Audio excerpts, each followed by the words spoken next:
하나님의 사랑과 은총 그리고 하나님의 축복과 기적이 저와 여러분에게 넘치기를 축원합니다. 요한복음 3장 3절로 7절을 통해서 구원받은 자의 삶이라 하는 제목으로 같이 깊은 은혜의 시간 되기를 바랍니다. 우리가 예수 믿는 목적 자체가 영과 육의 구원입니다.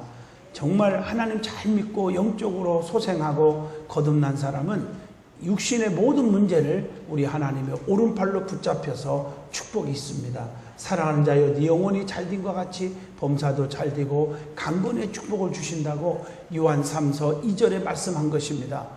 그래서 예수 믿는 목적 자체가 정말 주님이 우리에게 주시는 사랑입니다. 그래서 요한복음 10장 10절에 주님이 오신 것도 생명을 얻고 더 풍성케 하려는 것이니라 이렇게 말씀하고 계십니다.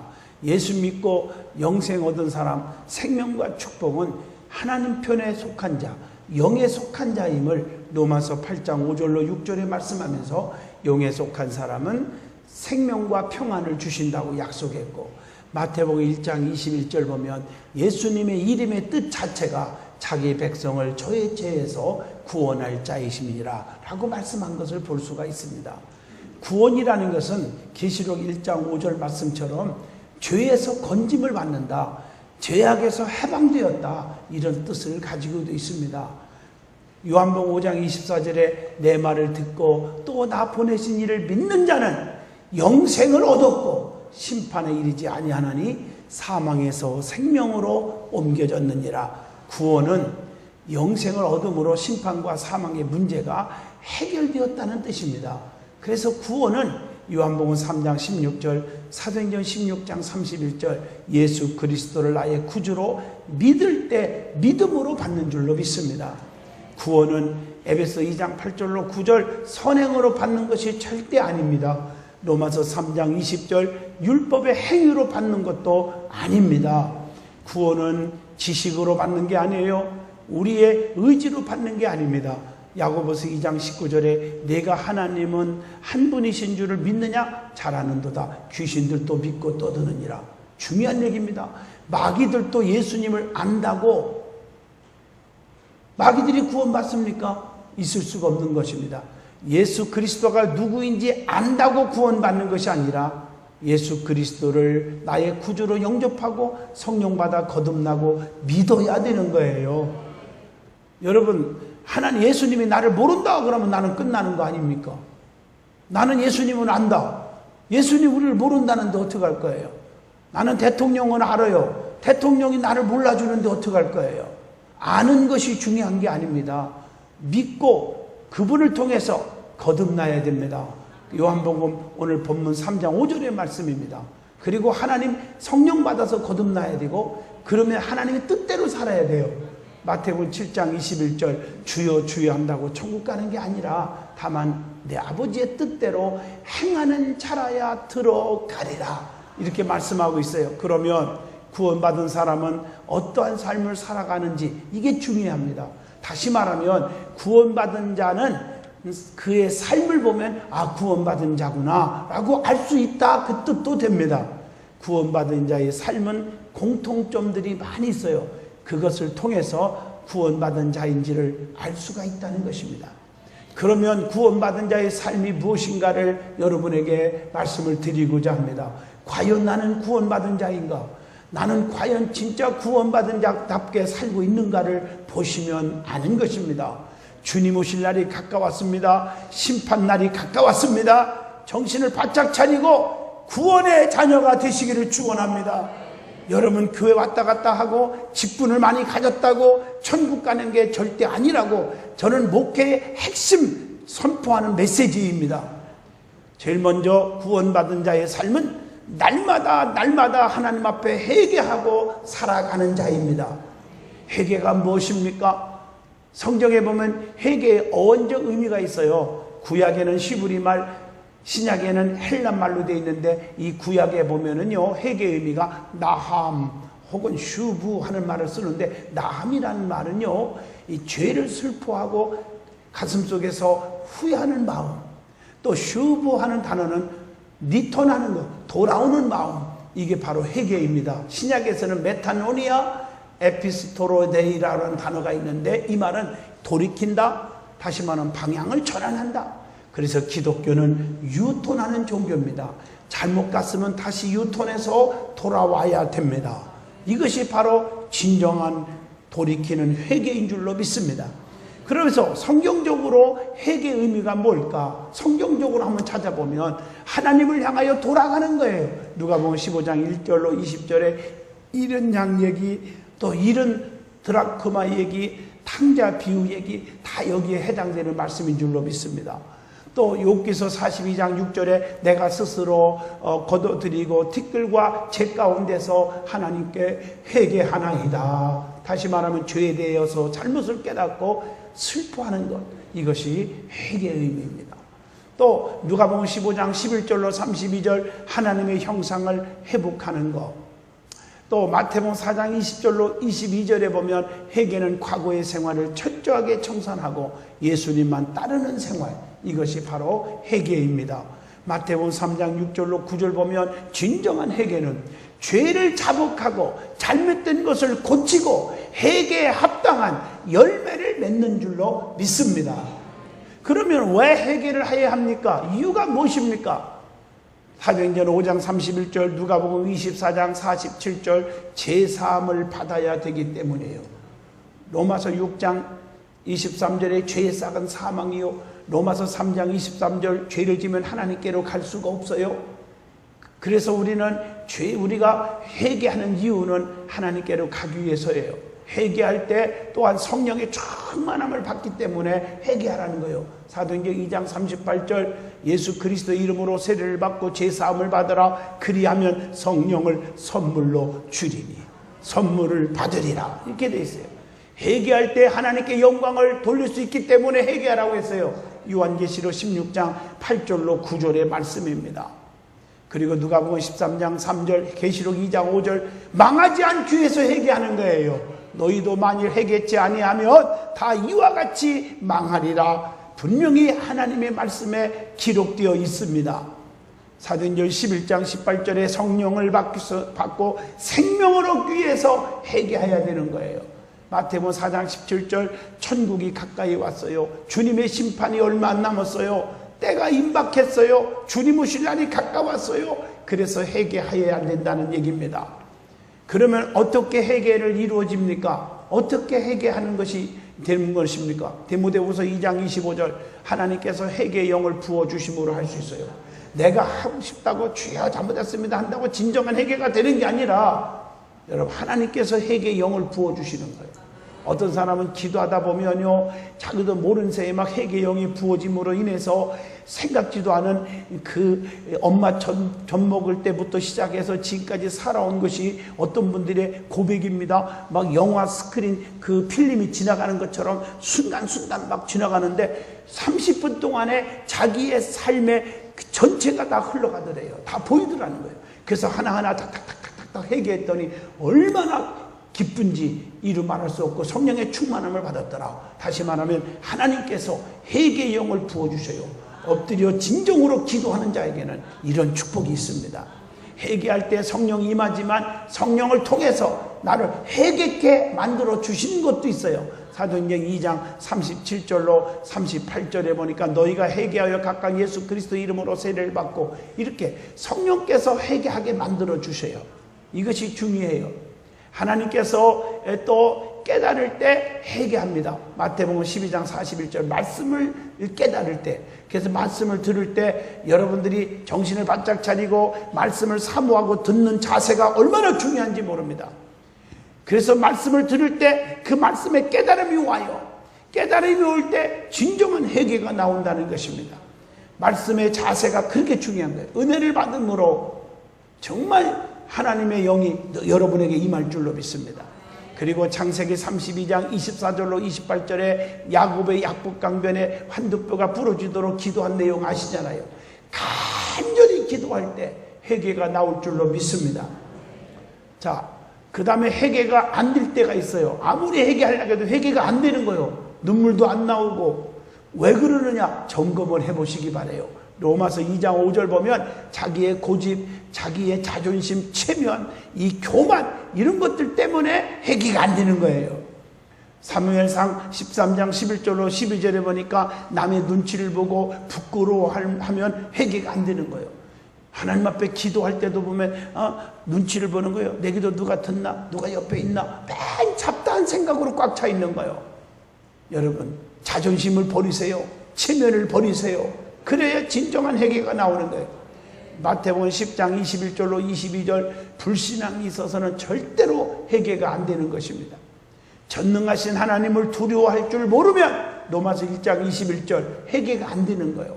하나님을 두려워할 줄 아는 사람이 하나님 오늘도 잘못됐습니다. 진정한 회개할 줄 아는 거예요. 그분은 다 보고 계시기 때문에 높이 계셔도 낮은 자를 하감하시고 있습니다. 어디든지 계신 분이에요. 그분을 두려워할 줄 아는 자가 진정한 회개가 나올 줄로 믿습니다. 하나님을 가볍게 여기니까 회개가 안 되는 거예요. 디모데전서 4장 1절로 2절에 양심에 화이 맞을 때 회개가 안 되는 것입니다. 그러면 회개하라고 했는데 회개가 그렇게 중요한데 구원받은 백성들은 회개하게 되는데 회개하면 반드시 축복이 보장되어 있어요. 그게 뭘까? 유다서 1장 24절, 창세기 13장 14절로 15절까지 보면 하나님께서 큰 꿈을, 큰 비전을 주신다는 거예요. 하나님께서. 이게 진정한 회개할 때 주시는 축복이에요. 마태복음 28장 18절로 20절, 누가복음 24장을 보면 하나님께서 회개하는 자에게 많은 일들을 맡겨주시는 거예요. 하나님의 일을 할 수 있도록 맡겨주실 줄로 믿습니다.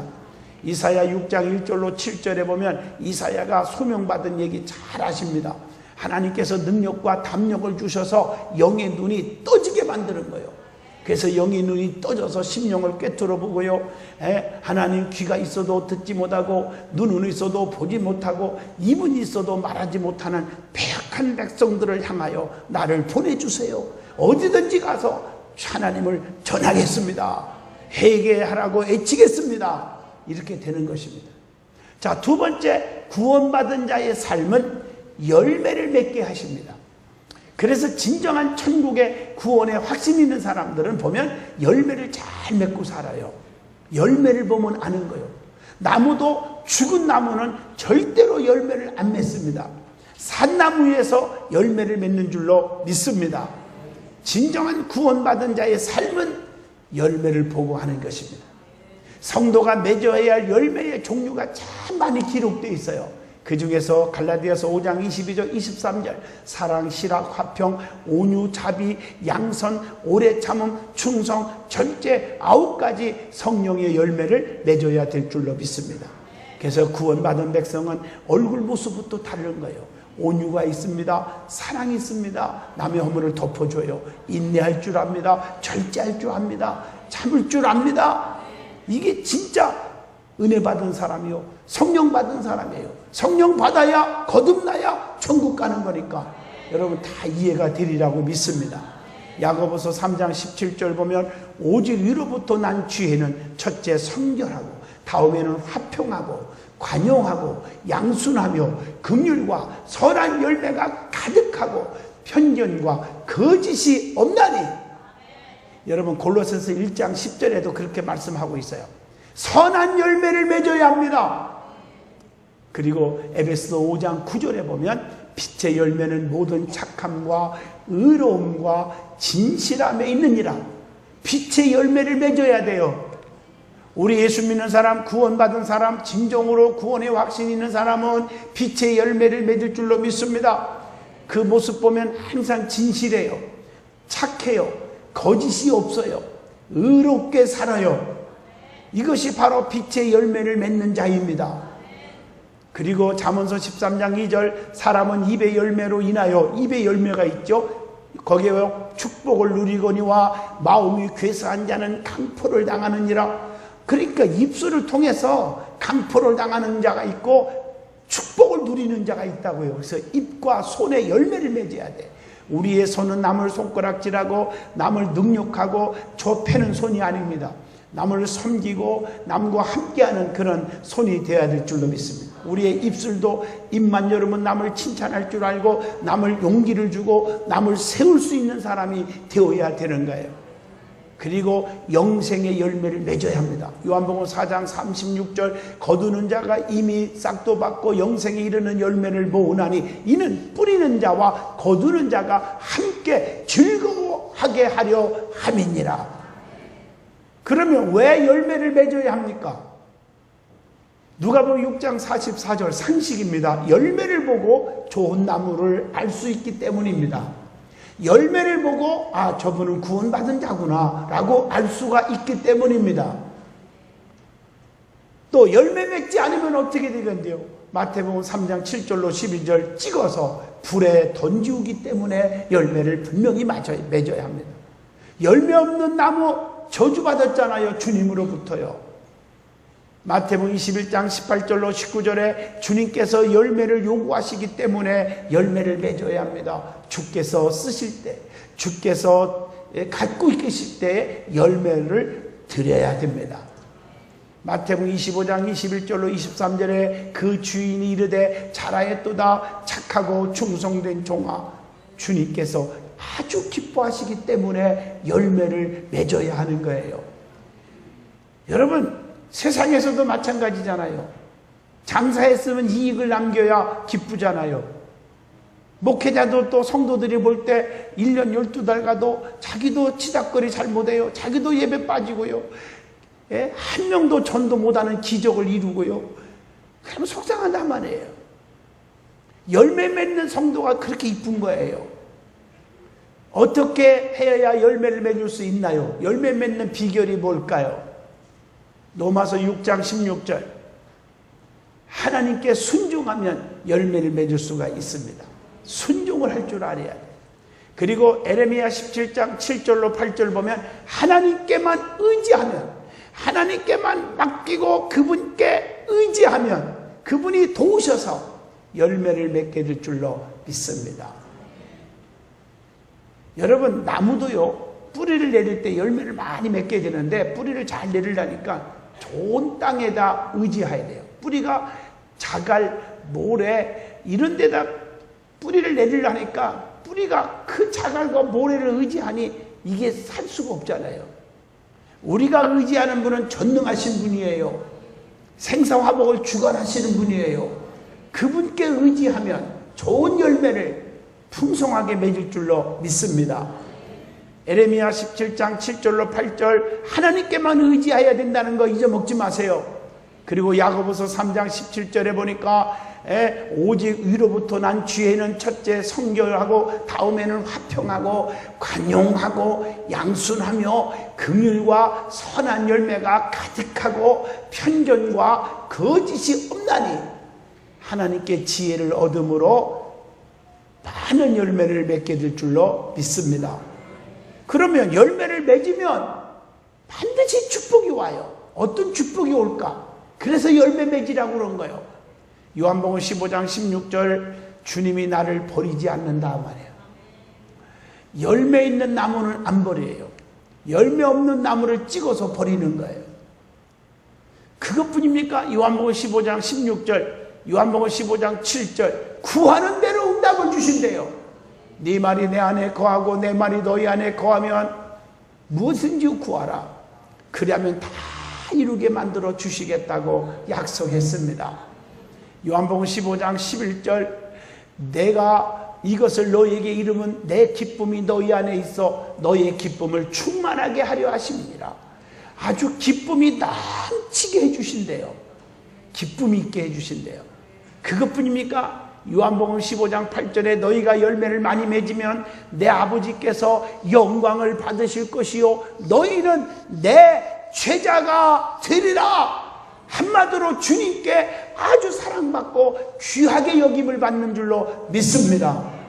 세 번째로 구원받은 자의 삶이 뭘까? 교만하지 않습니다. 겸손하게 살아갑니다. 야고보서 4장 10절로 11절, 잠언서 18장 12절을 보면 잘 나타내져 있습니다. 구원받은 백성은 항상 겸손합니다. 벼이삭도 알라리 열매를 맺고 영글은 벼이삭일수록 고개를 팍팍팍 숙입니다. 겸손합니다. 구원받은 백성들은 겸손하여 대접을 받으려고 하는 게 아니라 대접할 줄 알고 섬김을 받으려고 하는 게 아니라 섬기는 자가 되는 줄로 믿습니다. 그래서 구원받은 백성은 교만하지 않는 거예요. 교만하면 안 됩니다. 교만이 뭘까요? 고린도전서 10장 31절 너희가 먹든지 마시든지 무엇을 하든지 다 하나님 영광을 위해서 하라겠지요. 교만은 하나님께 영광을 돌리지 않습니다. 자신을 나타내는 생활만 합니다. 자기 이름만 나타내기를 원합니다. 자기 얼굴만 비추기를 원합니다. 남들이 자기를 알아주기를 굉장히 원합니다. 그래서 조금만 자존심이 생기면 큰 시험에 들어버리는 겁니다. 그리고 야고보서 3장 18절에 교만은 남을 비판하고 시기합니다. 질투합니다. 불평합니다. 그것으로 가득 찬 삶을 사는 것, 이것이 교만입니다. 교만한 자는 섬김이 없습니다. 자기 유익만을 위해서 살고 유익만을 위해서 구하고 살아요. 요한복음 13장 1절로 10절 우리 예수님은 제자들의 발을 친히 씻어주신 것처럼 우리도 발을 씻어주는 섬김의 성도가 되어야 할 것입니다. 그리고 에레미야 44장 4절로 5절 보면 교만은 남의 충고를 절대로 듣지 않으려고 합니다. 귀를 막아버립니다. 자기의 잘못을 몰라요. 자기의 실수도 몰라요. 그게 문제죠. 그래서 교만하면 어떻게 됩니까? 야고보서 4장 6절 하나님은 교만한 자를 물리친다고 그랬어요. 겸손한 자에게 은혜를 주신다 하였느니라. 교만한 자는 하나님이 물리쳐요. 즉 하나님과 단절이 돼버려요. 하나님과 단절이 되니까 이건 엉망이 되는 거예요. 그래서 시편 66편 18절에 기도 응답이 없어요. 내가 나의 마음의 죄악을 품었더니 주께서 듣지 아니하시리라. 또 갈라디아 6장 3절 스스로 자기 자신을 속이는 자가 돼요. 속고 살아요. 잠언서 18장 12절 보니까 사람의 마음의 교만은 멸망의 선봉이요 겸손함은 존귀의 앞잡이니라. 이 교만은 멸망의 이 앞잡이가 되는 거예요. 다시 말하면 망하게 되는 거예요. 교만한 사람 성공하는 일이 거의 없습니다. 사람이 따르지 않아요. 돕는 손길이 없어져 버려요. 교만하면 안 돼요. 교회 안에서도 직분을 맡아놓는데 교만한 사람은 사람이 붙지를 않아요. 그걸 아셔야 돼요. 잠언서 16장 5절 보니까 물은 마음이 교만한 자를 여호와께서 미워하시나니 피차 손을 잡을지라도 벌을 면하지 못하리라. 하나님의 미움을 받을 수밖에 없어요. 교만하면요. 벌을 받는 거예요. 그래서 우리는 겸손한 자가 되기를 바랍니다. 겸손해야 구원받은 자의 모습이 되는 거예요. 겸손은 뭐요? 하나님 앞에서 다른 사람들 앞에서 자기 자신을 낮추는 것. 빌립보 2장 5절 너희 안에 이 마음을 품으라 곧 그리스도 예수의 마음이니.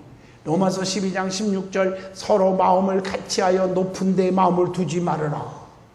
이게 겸손인 줄로 믿습니다. 그리고 겸손한 사람은 자기 자신의 부족함을 깊이 깨닫기에 전적으로 하나님의 의지, 하나님의 뜻에만 순종하게 됩니다. 누가복음 18장 13절로 14절, 요한복음 6장 38절입니다. 이것을 아셔야 돼요. 전적으로 하나님의 뜻에 맡기고 뜻대로 살려고 노력합니다. 내 뜻대로 되지 마옵시고 아버지 뜻대로 되기를 원합니다. 예수님의 기도를 본받으시기를 축원합니다. 겸손하기 위해서 우리는 겸손한 자와 함께 할 줄 알으라겠어요. 잠언서 16장 19절에 겸손한 자와 함께하여 마음을 낮추는 것이 교만한 자와 함께하여 탈취물을 나누는 것보다 나으니라. 자, 네 번째 구원받은 자의 삶은 뭐냐? 사랑하고 살아갑니다. 사랑이 넘치는 사람, 이런 사람은 구원받은 자예요. 성도가 왜 사랑해야 합니까? 사랑하는 이유가 뭡니까? 하나님의 명령이기 때문이에요. 신명기 10장 19절 너희는 나그네를 사랑하라. 전에 너희도 애굽 땅에서 나그네 되었음이니라. 여러분 이전의 모습을 좀 기억하란 말이에요. 사람이 주제 파악할 줄 알으란 말이에요. 너희도 예전에 나그네 인생이었지 않았느냐. 그렇기 때문에 내가 너를 축복하지 않았느냐. 그런데 이제도 나그네들을 좀 사랑해줘라. 애롭고 고독하고 힘드는 자들을 사랑해줘라. 이렇게 말씀하고 있어요. 하나님의 명령입니다. 그리고 정말 사랑은 계명입니다. 요한복음 13장 34절에 그것도 내가 너희에게 새 계명을 주노니 서로 사랑하라. 이게 새 계명입니다. 사랑은 하나님이 명령하신 계명입니다. 그러면 사랑하면 어떻게 됩니까? 데살로니가전서 5장 13절 화목이 이루어져요. 사랑이라는 단어가 없으면요 화목이 되지 않습니다. 부부지간에도 서로 허물을 덮어주는 게 사랑이잖아요. 사랑하는 가정이 부부가 화목이에요. 형제지간에도 서로 사랑할 때 화목이 이루어질 줄로 믿습니다. 또 빌레몬서 1장 7절 기쁨이 샘솟을 줄로 믿습니다. 사랑하는 곳에는 기쁨이 있어요. 사랑이 깨지면 불안합니다. 초조합니다. 고민스럽습니다. 괴롭습니다. 낙심합니다. 죽고 싶습니다. 포기하고 싶습니다. 이게 참 문제잖아요. 그리고 하나님이 사랑하는 자에게 거하십니다. 사랑하는 사람에게 하나님이 붙잡아줘요. 요한일서 4장 12절입니다. 어느 때나 하나님을 본 사람이 없으되 만일 우리가 서로 사랑하면 하나님이 우리 안에 거하시고 그의 사랑이 우리 안에 온전히 이루어지느니라. 하나님의 말씀입니다. 그것뿐입니까? 사랑하면 형통의 복이 와요. 시편 122편 6절에 예루살렘을 향하여 평안을 구하라. 예루살렘을 사랑하는 자에게는 내가 형통케 하리라. 형통의 축복을 보장해 주신다고요. 여러분의 삶에 형통이 넘치기를 축원합니다. 그리고 시편 96편 10절에 영원히 보호를 받아요. 얼마나 귀한 축복이에요. 자, 다섯 번째로 구원받은 자의 삶은 넓은 길을 가지 않고 좁은 길을 갑니다. 좁은 길은 힘든 길이지만 신앙의 길입니다. 생명의 길인 줄로 믿습니다. 그래서 좁은 길을 택하기를 원합니다. 좁은 길을 가면요 요한복음 16장 33절 미움과 환난과 핍박을 받는 길이 됩니다. 마태복음 10장에도 보면 그렇게 돼 있어요. 21절로 24. 또 좁은 길로 가면요 알아주는 자가 없어요. 인기가 없어요. 애로운 길이에요. 마태복음 7장 13절로 14절에 보면 나와요. 찾는 이가 적어요. 마태복음 7장에. 애로운 길이지만 그 길이 믿음의 길이 좁은 길입니다. 디모데후서 4장 7절로 8절 나의 선한 싸움을 싸우고 나의 달려갈 길을 마친다고 그랬어요. 사랑하는 성도 여러분, 우리는 의로운 길, 생명의 길, 많은 사람들이 코방귀도 안 끼는 찾지 않는 길이지만 그 길을 가야 될 줄로 믿습니다. 그러나 넓은 길은 어떤 길입니까? 멸망의 길입니다. 마태복음 7장 18절 좋은 열매를 맺지 못합니다. 불순종과 불법으로 하나님의 뜻을 저버리는 생활이 그 넓은 길을 가는 자들입니다. 마태복음 7장 23절 그것은 마치 마태복음 7장 24절 27절에 나온 것처럼 모래에 세운 집과 같아서 아주 조금만 바람이 불어와도 조금만 유혹이 와도 조금만 핍박이 와도 쉽게 그냥 와르르 무너지는 것입니다.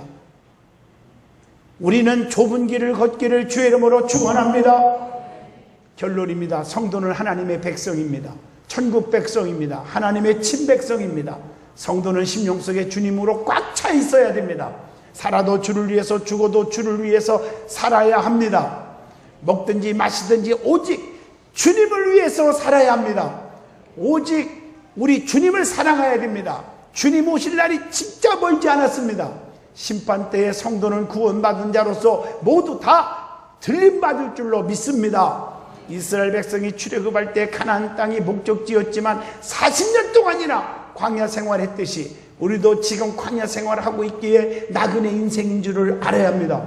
조금 불편하고 나그네는 좀 핍박도 받고 힘들어도 그 목적지 가나안 천국을 소망하고 있기에 기쁨으로 인내하면서 구원받은 자의 삶을 살아가야 될 줄로 믿습니다. 이것이 축복의 길인 줄로 믿습니다. 날마다 회개하고 열매 맺고 겸손하고 서로 사랑하면서 넓은 길이 아닌 좁은 길을 걸어가면서 생명의 길을 걸어가는 거예요. 그러므로 예비하신 하나님의 축복과 예비하신 면류관 다 받는 여러분 되시기를 주의 이름으로 축원드립니다.